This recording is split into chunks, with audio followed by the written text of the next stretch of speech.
Bienvenue à mon podcast où l'on discute de plusieurs sujets reliés à l'immobilier au Québec et au Canada. Dans chaque épisode, on décortique un sujet différent afin de vous aider à être plus informé. Dans l'épisode d'aujourd'hui, numéro 7, on va parler des conditions de l'offre d'achat. Donc, dans l'épisode précédent, on a parlé de l'offre d'achat et dans cette offre d'achat, on avait parlé que il va y avoir certaines conditions que vous allez vouloir rajouter, comme l'inspection, l'offre d'achat, pas l'offre d'achat, mais le financement et potentiellement revoir certains documents qui sont très importants. Et donc, quand votre offre d'achat a été acceptée, vous avez un certain délai pour, dans le fond, travailler vos conditions. Fait que dans l'épisode d'aujourd'hui, on va parler certaines de ces conditions-là et vous aider un peu à savoir à quoi vous attendre rendu à cette étape-là. Donc, commençons avec la première condition qui est une des plus populaires, c'est l'inspection. Et si vous vous rappelez, dans le dernier épisode, on avait mentionné que chacune des conditions que vous allez inscrire dans votre offre d'achat, normalement, il y a un délai. Fait que ce délai-là peut être 5 jours, 10 jours, tout dépendamment de ce que vous avez inscrit. Et ce qui veut dire par rapport à l'inspection, si vous avez mis, exemple, 10 jours pour faire l'inspection, normalement, c'est 10 jours suivant l'acceptation de l'offre d'achat. Et donc, ce que ça inclut, ça, c'est faire l'inspection, obtenir le rapport, reviser le rapport et informer le vendeur que vous êtes satisfait ou vous n'êtes pas satisfait de l'inspection. Fait que tout ça doit se faire dans ces délais-là. Sinon, vous allez devoir demander une extension. On va parler de l'extension un peu plus tard dans l'épisode. Mais, donc, parlons un peu de l'inspection. Une fois que votre offre est acceptée, je vous recommande fortement de rentrer en contact avec un inspecteur afin de céduler une date et de travailler avec le vendeur pour vous assurer que le vendeur est disponible pour faire l'inspection cette date-là. Et donc, ça veut dire que ça serait une bonne idée de savoir d'avance avec quelle compagnie d'inspection ou quel inspecteur vous voulez travailler. Parce que si vous ne le savez pas, puis vous commencez à chercher une fois que votre offre est acceptée, mais vous risquez de perdre quelques jours juste à essayer de trouver un inspecteur, puis après coordonner ou céduler une date pour faire l'inspection. Par la suite, la journée de l'inspection, je vous recommande fortement d'être présent et de poser des questions. Fait que si vous voyez des choses que vous ne comprenez pas, ben, posez des questions à l'inspecteur et lui va vous faire un plaisir de répondre ou elle va vous faire un plaisir de vous répondre. Aussi, rendu à cette étape-là, vous avez déjà passé en revue la déclaration du vendeur. Et donc, s'il y avait des choses que vous jugez critiques qui ont été mentionnées dans la déclaration du vendeur, exemple, je ne sais pas, une craque dans la fondation, et que ça a été réparé, mais c'est peut-être une bonne idée d'amener ça à l'attention de l'inspecteur et demander leur avis par rapport à ce défaut ou ce problème-là. Aussi important de savoir, tout dépendamment la période de l'année où que vous faites l'inspection, c'est possible qu'il y a certaines choses que l'inspecteur ne pourra pas voir.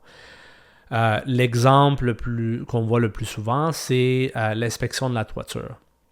Donc, si on est en plein milieu de l'hiver et il y a 2 pieds de neige sur le toit, mais votre inspecteur, pour des mesures de sécurité, ne va pas monter sur le toit pour faire l'inspection et ne pourra même pas voir l'état de la toiture. Fait que si vous avez des bardeaux d'asphalte, l'inspecteur ne va pas pouvoir voir l'état de la toiture. Fait que c'est des choses à prendre en considération.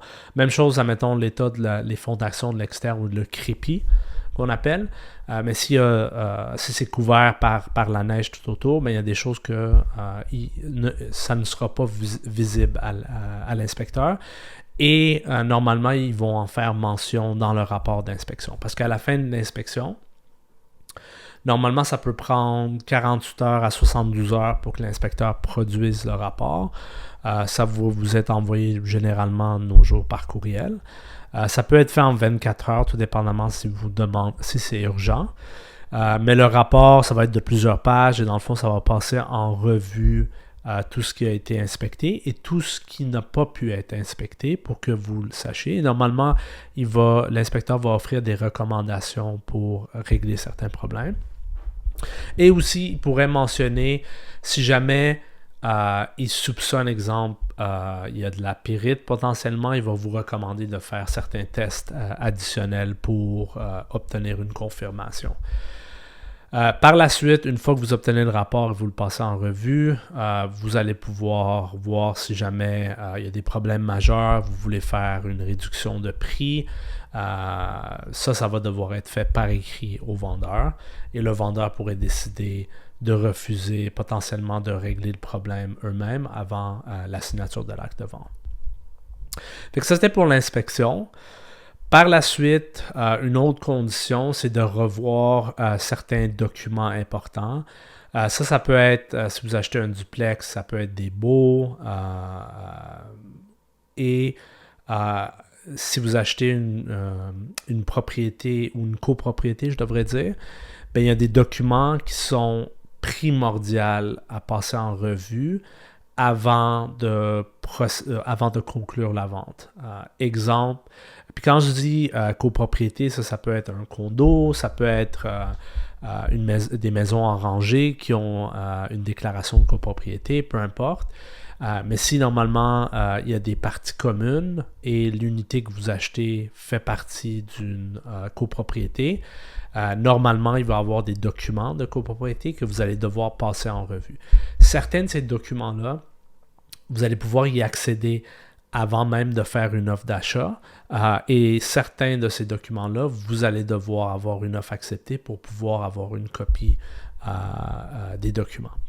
Fait qu'on, parlons un peu de ces documents-là parce que c'est quand même important. Je vais garder ça quand même assez général pour cet épisode-là. Dans des épisodes futurs, je vais dédier des épisodes juste à la copropriété parce qu'il y a beaucoup de choses à savoir avant d'acheter ce type de propriété-là. Mais pour le sujet d'aujourd'hui, je vais juste garder ça quand même général. Le premier document par rapport à la copropriété que vous devez absolument pas revoir, c'est la déclaration de copropriété. C'est un des documents les plus importants. Et dans ce document-là, vous allez avoir les règles de l'immeuble. Fait qu'exemple, si jamais vous avez un chien, puis les règles de l'immeuble, c'est que vous n'avez pas le droit d'avoir de chien, mais c'est peut-être quelque chose que vous vouliez savoir avant de conclure la vente. Il va y avoir aussi dans la déclaration de copropriété la description des parties privatives. Ça va vous donner une idée des proportions, qu'est-ce qui fait partie des privatives et qu'est-ce qui fait partie des parties communes. Fait des choses importantes à savoir. Fait que ça, c'était le premier document, la déclaration de copropriété. Le deuxième document, c'est quand il y a des réunions des copropriétaires, il y en a toujours, et quelques fois par année, bien, ces réunions-là sont documentées. Et c'est absolument important de passer en revue ces réunions qui ont été documentées parce que ça va vous donner une bonne idée de la situation entre les copropriétaires, de un peu l'atmosphère. Parce que quand vous achetez une copropriété, c'est comme vous achetez une entreprise avec d'autres investisseurs. Et vous voulez avoir une idée de, si jamais vous devenez partner dans une business, s'il y a déjà des partners, vous voulez savoir c'est quoi l'atmosphère puis comment est la relation entre ces partners-là. Et quand vous allez passer en revue, c'est ce qu'on appelle les procès-verbaux dans le fond, vous allez avoir une bonne idée de la situation dans l'immeuble. Et c'est un peu le risque quand vous achetez un condo neuf, c'est que vous n'avez pas cet historique-là. Et pour illustrer l'importance des procès-verbaux, je vais vous parler d'une situation que j'ai vécue il y a quelques mois.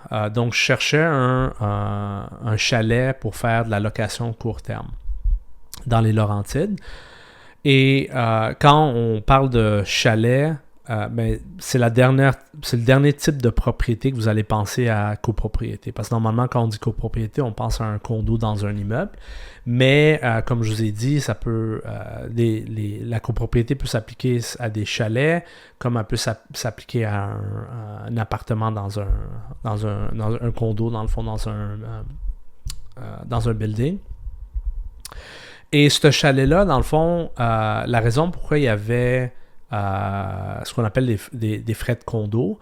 Puis c'était quand même des frais quand même importants. On parlait de 200$ par mois.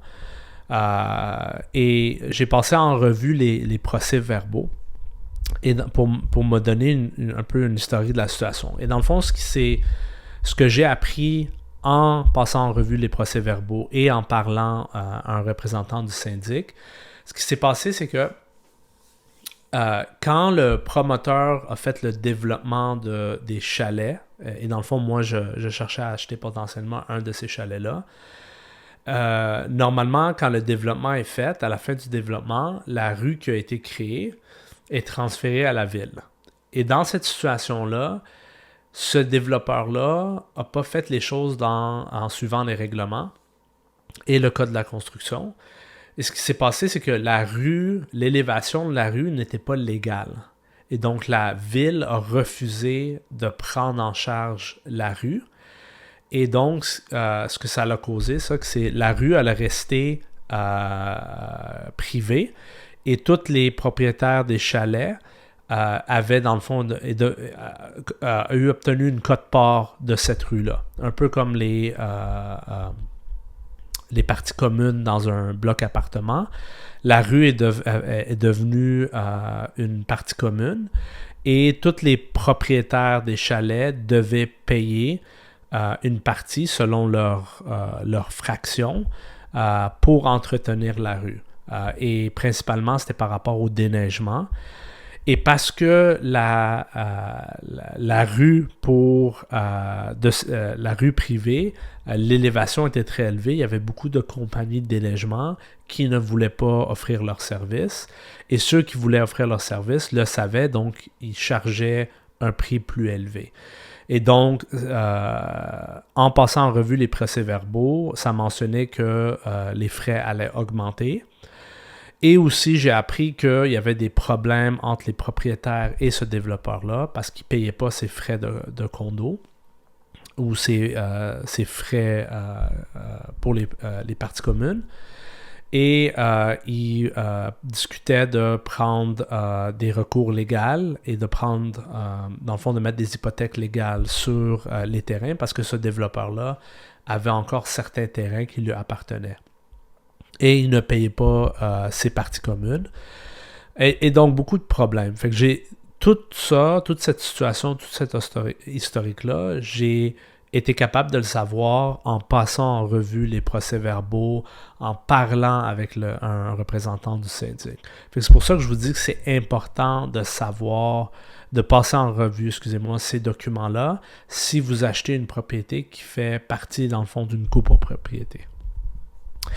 Ça, c'était les procès-verbaux, qui était le deuxième document important. Le troisième document important à passer en revue si vous achetez une copropriété, c'est tout ce qui est l'aspect financier. Fait qu'on parle là normalement de trois documents. Le budget prévisionnel, le fonds de prévoyance et le fonds d'auto-assurance. C'est des choses que vous devez passer en revue pour s'assurer qu'il y a assez d'argent, puis vous assurer que l'immeuble est bien géré d'un point de vue financier.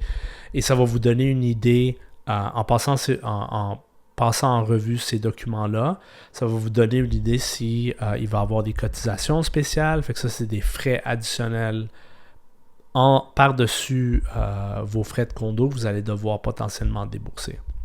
Fait que c'est des choses que vous voulez savoir d'avance. Comme je vous ai dit précédemment, là, dans les épisodes futurs, je vais parler un peu plus de tout ce qu'il faut passer en revue quand vous voulez acheter une propriété qui fait partie d'une copropriété. La dernière condition qu'on va parler aujourd'hui, c'est le financement, qui est une des conditions les plus importantes. Si vous avez écouté les épisodes précédents et vous avez respecté l'étape 3 qui était obtenir une préapprobation, rendu à cette étape-là, ça devrait rouler quand même assez vite parce que vous avez déjà fourni tous vos documents d'emploi, vos T4 et ainsi de suite. Mais si vous n'avez pas obtenu une préapprobation, mais cette étape-là va prendre un peu plus de temps parce que votre courtier hypothécaire ou votre spécialiste hypothécaire de la banque va devoir obtenir tous ces documents-là. Fait que si vous devez obtenir une lettre d'emploi, ben, ça peut prendre du temps, tout dépendamment de votre entreprise. Fait que là, ça va gruger des délais que vous avez rajoutés. Mais si vous avez respecté l'étape 3, la seule chose que votre banque va avoir besoin, c'est l'offre d'achat que vous avez faite et une copie du listing ou la fiche descriptive de la propriété pour qu'ils puissent compléter le dossier. Ce qu'il faut savoir aussi, c'est que si vous mettez une mise de fonds de moins de 20%, vous êtes obligé de prendre une assurance hypothécaire. Normalement, c'est cette assurance hypothécaire-là, il y a une prime et ça vient de la SCHL généralement. C'est une des entités qui fournissent les assurances hypothécaires. C'est elle la plus populaire, si je ne me trompe pas. Et tout dépendamment de votre mise de fonds, ils vont vous charger une prime, c'est un pourcentage de l'hypothèque que vous prenez. Fait que disons que vous prenez une hypothèque de, exemple, 200 000 et que, dépendamment de votre mise de fonds, votre prime est de 2% et de 3%, mais vous allez payer une prime de 6 000 $ qui va être rajoutée sur votre hypothèque. Fait qu'à la place d'avoir une hypothèque de 200 000, vous allez avoir une de 206 000. Et vous pouvez aller sur le site de la SCHL, puis ça va vous donner un peu les montants de la prime, tout dépendamment du ratio. Et chose importante à savoir, c'est qu'il y a une taxe sur cette prime. Fait que sur ce 6 000-là, il y a une taxe que vous allez devoir payer. Et cette taxe-là n'est pas rajoutée sur votre hypothèque. Donc, vous devez la payer d'avance. Si vous avez écouté l'épisode où on a parlé des coûts, c'était un des coûts que vous allez devoir payer une fois que la transaction est complétée. Par la suite, si vous mettez une mise de fonds de 20% ou plus, il est possible que votre banque va demander de faire évaluer la propriété. Donc, ils vont envoyer un évaluateur. Puis s'ils doivent envoyer un évaluateur parce qu'ils veulent s'assurer qu'ils ne vous prêtent pas un montant plus élevé que ce que la propriété vaut. Et ça va rajouter des délais à votre financement. Fait que c'est des choses à prendre en considération. La même chose si vous décidez de faire un RAP. Vous allez devoir remplir des documents, puis il va y avoir un peu de délai pour faire le transfert des fonds de votre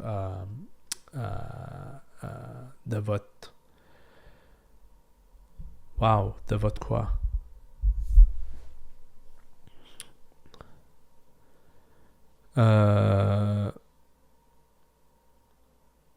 C'est quoi RSP en français? De vos REER. Fait que vous allez devoir... Fait que si vous voulez faire un RAP, puis on va parler du RAP dans un épisode futur, mais vous faites un transfert de vous utilisez les fonds de votre REER pour faire une mise de fonds, mais vous allez devoir remplir un document et normalement, il y a un petit délai à rajouter. C'est des choses à prendre en considération. C'est pour ça que c'est important de faire votre plan de match avant d'avoir une offre acceptée. Et la dernière chose, ça c'est propre à vous, c'est des choses que vous pouvez parler avec votre courtier hypothécaire ou votre spécialiste hypothécaire de la banque. Mais si vous voulez mettre, puis pardonnez-moi l'anglicisme, un HELOC, un Home Equity Line of Credit, ça va vous sauver de l'argent si vous le faites d'avance, parce que si vous voulez le faire par la suite, dans le fond c'est une marge de crédit hypothécaire, cette marge de crédit-là hypothécaire-là, elle doit être notariée. Fait que puisque vous allez aller déjà chez le notaire pour conclure la vente, si vous demandez à la banque d'avoir une marge de crédit hypothécaire, ben le notaire va pouvoir la rajouter, puis ça va vous sauver des frais. Parce que si vous le faites par la suite, vous allez devoir retourner au notaire encore une fois, payer des frais et la faire rajouter parce que ça doit être inscrit au registre foncier. Et dans le fond, ça a un peu conclu l'épisode d'aujourd'hui. Et comme j'ai mentionné plus tôt, une fois que les conditions sont réalisées, ça doit être fait par écrit au vendeur. Fait que, disons que vous ne voulez pas procéder à la vente, que vous voulez procéder à la vente ou que vous ne voulez pas procéder à la vente, Vous devez aviser le vendeur par écrit. Et si vous travaillez avec un courtier, dans le fond, il y a des formulaires qui vont vous aider à remplir et ça va être envoyé au vendeur. Fait que disons dans cet exemple-là, vous êtes satisfait, vous avez fait l'inspection, tout est beau pour le financement. Vous allez envoyer par écrit au vendeur que vous êtes satisfait et les conditions sont levées. Et la prochaine étape, ça va être la signature de l'acte de vente chez le notaire. Merci d'avoir écouté l'épisode. Je vous vois dans le prochain épisode où justement on va parler de l'acte de vente et de finaliser la transaction chez le notaire. Merci.